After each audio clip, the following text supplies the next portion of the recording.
నాకు ఆ రాజశేఖర రెడ్డి గారు చనిపోయినప్పుడు వారి మృతదేహాన్ని తీసే దృశ్యం చూసినప్పుడు ఎవరి కొరకు సంపాదించాలి, ఎందుకొరకు ఈ ఆరాటం, ఈ చిన్న జీవితం కొరక? పేదల పెన్నిది అని పేరుగాంచినవాడు, పేదలకు ఆరోగ్యశ్రీ అనే పథకాన్ని ప్రవేశపెట్టినవాడు, ప్రజల గుండెల్లో ఒక చిరస్మరణమైన ముద్ర వేసిన అంత గొప్ప మహానుభావుని మరణం, ఆ మరణం ఎంత నా హృదయాన్ని కదిలించిందో అహ్మదాబాదులో జరిగిన మరణం ఉంది చూసారా?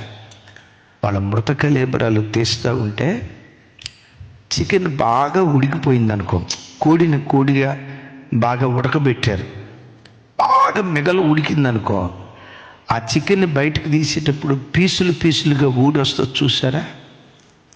ఆ మృత కళేబరాలు తీస్తూ ఉంటే దైవ సేవకురాలకు ఆ వీడియో పంపించాను, ఎవరో నాకు పంపిస్తే ఆ మృత కళేబరాల శరీరాలు తీస్తూ ఉంటే వేలుకు వేలు ఊడొచ్చింది, వేలుకు వేలు, ముంజేయి ఈ చెయ్యి పట్టుకుని ఇట్లా లాగుతూ ఉంటే మాంసం అంతా అలా ఊడి బయటకు వచ్చి జస్ట్ ఎముక మాత్రమే కనపడింది. చూసినప్పుడు ఒళ్ళు గగ్గురు పొడిచింది. దేవా, ఇంతే కదా జీవితం అనిపిస్తుంది.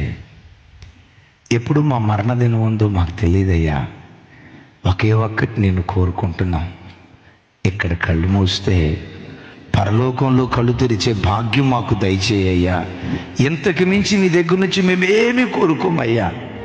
తినటానికి తిండున్నా లేకపోయినా పర్వాలా, కట్టుకోవటానికి బట్ట ఉన్నా లేకపోయినా పర్వాలా, అనుభవించటానికి ఆస్తిపాస్తులు ఉన్నా లేకపోయినా పర్వాలా, నీ ఒక్కడివి మా బ్రతుకులో ఉంటే చాలయ్యా. ఇక్కడ కళ్ళు మూస్తే పరలోకంలో కళ్ళు తెరిచే భాగ్యం నాకు దయచేయ్యా అని యేసయ్యను ఈ ఒక్కటే కోరుకోవాలనిపిస్తుంది.